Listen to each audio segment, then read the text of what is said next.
Hello everyone, this is Lucien for Out of This Binary, and this week's topic is picking your battles regarding educating and correcting people. First of all, before that, I wanted to say I am really sad about this Orlando shooting. God. I could be feeling a lot of things. I could be angry, I could be in a revolutionary mood, I could be wishing to fight and change the world. But no, I am just sad about it because I am so tired of all this violence towards us, of all this hate. Why there are people like that? I just can't understand where the world is going. I am so tired. And there is a song by Ocean Color Scene that says it perfectly, like what I'm feeling right now. They say, all the people in their broken homes don't want to fight no more. All the people nursing shattered bones don't want to fight no more. But there's no profit in peace, so we gotta fight some more. And that's exactly what happens with the LGBTQIA community. We have a fucking lot of fight to do. We have to conquer a lot still. Yet we are so tired of fighting our way through every little thing, of every little interaction in our days, and that's where it meets our topic today. I think the big issue about picking your battles is learning how to balance your mental health and the battles you decide or not to pick. And first of all, I wanted to say that there is no straight answer in that. Every day, every battle, every bloody decision you have to make, you're going to have to ask yourself, is this worth it? What is the price I'm going to pay for it versus what is the outcome I may get from this? And every single decision is a different one, even if the situation is the same. You have to analyze how you are feeling, because every day is a day, especially when you deal with mental illness and stuff. Yeah, don't really expect things to be straight, because, well, we are not straight. Yeah. Anyway, just don't expect things to be linear. Every day is a day, every battle is a battle.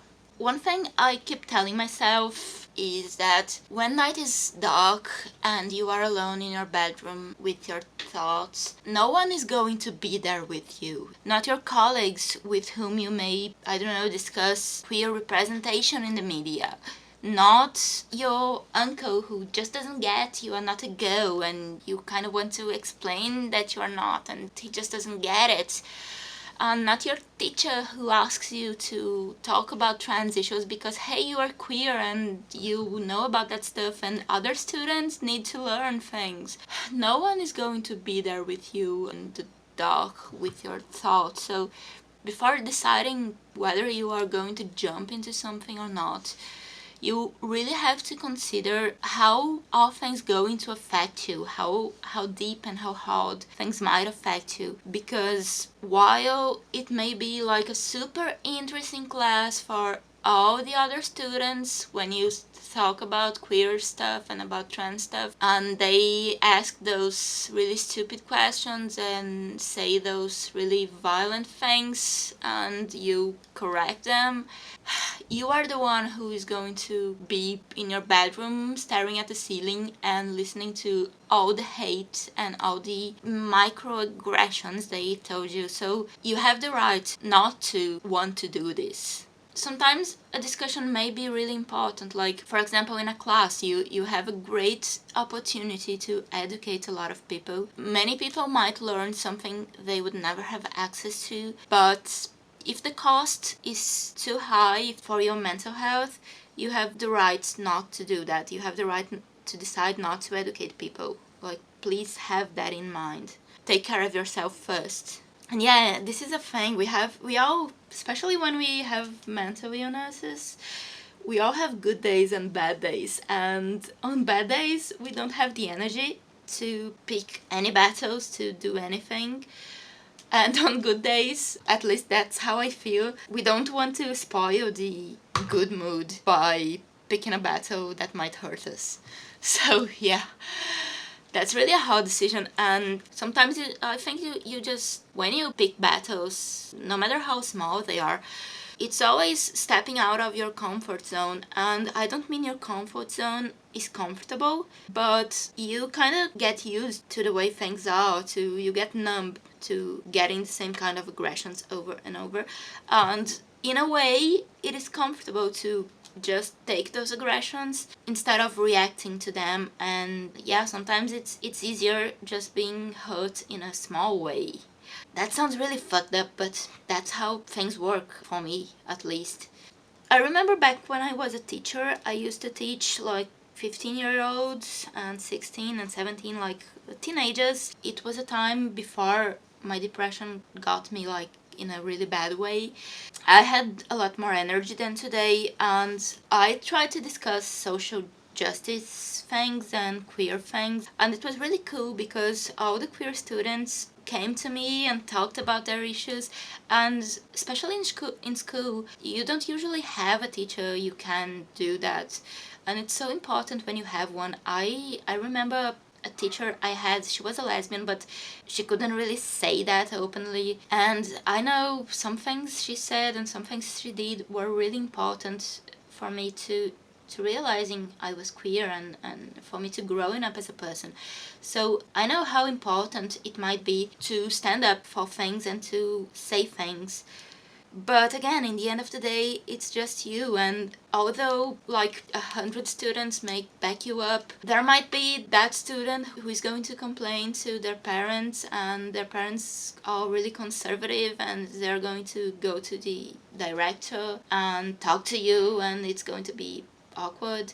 My sister-in-law went through that, but again, she's straight, she is cisgender, and it doesn't really affect her. I wonder if it was me in her place, it wouldn't be just a subject we would be talking about. We would be talking about myself, so it hurts deeper when you are queer and when you are talking about queer issues and you have a negative response. So even though it is important, you don't always have the energy, you can't always do that. Back then, when I was a teacher, I am happy I had the energy to do that. But if it was now, I'm not sure I would have it. Yeah. As for correcting people and more on my private life, I have said it before and I'm going to say it again. I'm not a huge advocate of myself. I get misgendered a lot, like by my girlfriend and by my mom and by basically everybody in my family. I get really misgendered. Close people, most of them misgender me and are really awkward and say microaggressive things. You know that kind of stuff cis people say when they have good intentions, but they just don't know what they are talking about.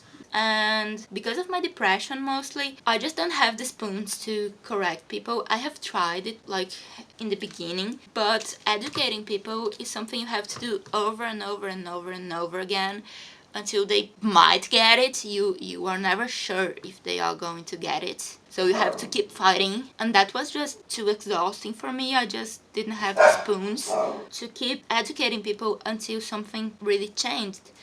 And sometimes people around you are really well intended, but they just don't get it, how hard it is when you have violence and small violence, and it's not about the size of the violence, but it is violence and fight coming from all over, all the time. You have to fight your way through every small thing, every small interaction in your life.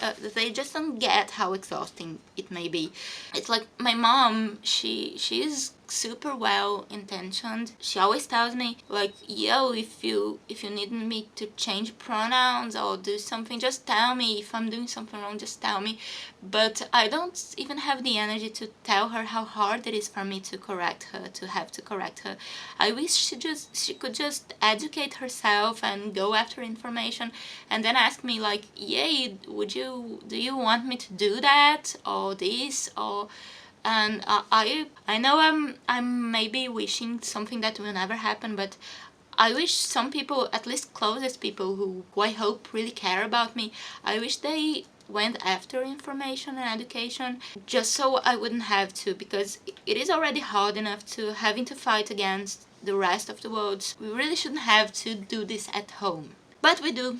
We have to fight some more. Yay.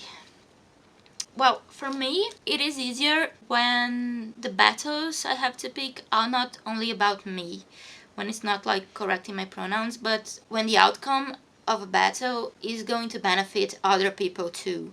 For example, in the university, I wanted to use my new name, but I didn't have the papers. But the university has a policy that you can do that.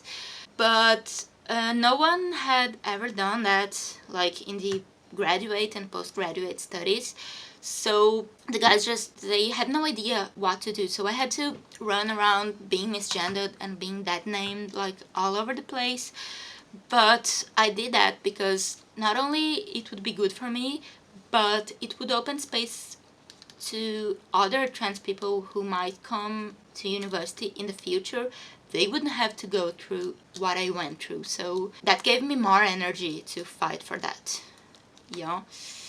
One thing you also must have in mind when it comes to that is that some people are just bigots, and that's really not likely to change.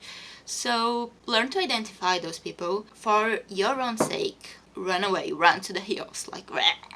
And another thing it's really important to have in mind is that you are not the only source of information in the world. No matter how clever you might be, people can and should educate themselves. As I said, they could do their research and then come to you to ask things. They shouldn't expect you to explain all the way through and to educate them in everything. They can do things for themselves. You're not their private encyclopedia or something. No. You can also say, hey, do your research and then come to me. Yeah, I think it was it. Again, I want to say there is no straight answer, you should pick this battle and not that one. You have to consider yourself, your conditions, your mental health conditions, which outcome you think you may get from picking a battle, from correcting people, and learn to walk away when you need to, when you think you have to. Learn to stay away from environments where you are likely to have to discuss things and to be facing things you don't have the spoons to face. And yeah, just generally take care of yourself, because you can't rely on anyone else to do that for you. You can decide. You have the power to decide whether you want to fight or not, whether you can fight or not. But if you have the spoons, if you are in a good day, if you have energy, do it. Because we have a lot of fighting to do. We have a lot of things to fight for. I know that, you know that, we all know that. There is yet so much to conquer, and we really need people who are able to do that. So if you can, do it. It doesn't matter if it's for a day. It doesn't matter if you only have energy for a minute. If you have it and if you want it, do it, because it is important. Every single battle you pick, it is important. You don't have to pick them, but if you can and if you want, do that. Because we are all together working in really, really small steps towards a better place, I hope.